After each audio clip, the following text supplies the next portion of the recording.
एक बार एक गांव में एक साधु रहता था जो भगवान पर बहुत विश्वास रखता था। वह साधु पेड़ के नीचे बैठा था और भगवान की तपस्या कर रहा था। तो अचानक वहां बाढ़ आ गई।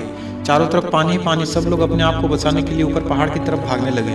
उनमें से एक आदमी ने देखा कि इस हालत में भी साधु जी भगवान की तपस्या कर रहे हैं। वह सोचा कि ये अपने आप को बचाने के लिए कहीं जा क्यों नहीं रहे हैं। तो उसने साधु से बोला, अरे आप कहीं जा क्यों नहीं रहे हो, आप भी मेरे साथ ऊपर पहाड़ की तरफ चलो, नहीं तो आप डूब जाओगे। साधु बोले, अरे हमें क्या होगा, मैं भगवान की इतनी तपस्या करता हूँ, मुझे कुछ नहीं हो सकता, मुझे भगवान अपने आप बचाएंगे। धीरे धीरे पानी साधु के कमर तक आ गया। अब लोग वहाँ नाव लेकर निकलने लगे। तो उनमें से एक ने साधु से कहा, अरे पानी आपके कमर तक आ गया है, आप हमारे साथ नाव में चलें।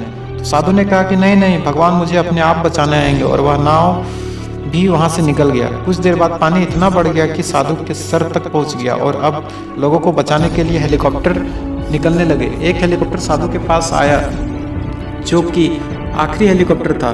साधु के पास नीचे रस्सी फेंकी और बोला, इसे पकड़ लो और ऊपर आ जाओ, नहीं तो आप डूब जाओगे। यह आखिरी हेलीकॉप्टर है और आपके पास दूसरा कोई रास्ता नहीं है बचने के लिए। साधु ने कहा, यह रस्सी ऊपर वापस खींच लो और आप चले जाओ, मुझे भगवान के ऊपर पूरा भरोसा है, वह मुझे बचा लेंगे। पानी काफ़ी ऊपर आ गया, पेड़ डूब गया और साधु की भी डूबने से मौत हो गई।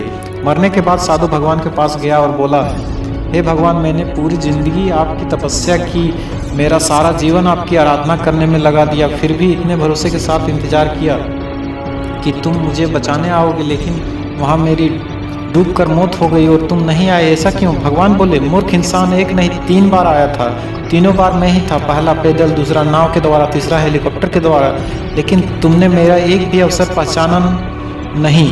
पता नहीं किसका इंतजार कर रहे थे। इस तरह से जिंदगी में हमें ऊपर वाला बहुत से मौके देता है, लेकिन हम सब इस मौके को ठुकरा कर पता नहीं किस चीज़ का इंतजार कर रहे होते हैं कि वो होगा तभी मैं करूँगा। और इस बात पर अड़े रहने से एक वक्त के बाद वो मौका हाथ से निकल जाता है और हम कुछ नहीं कर पाते।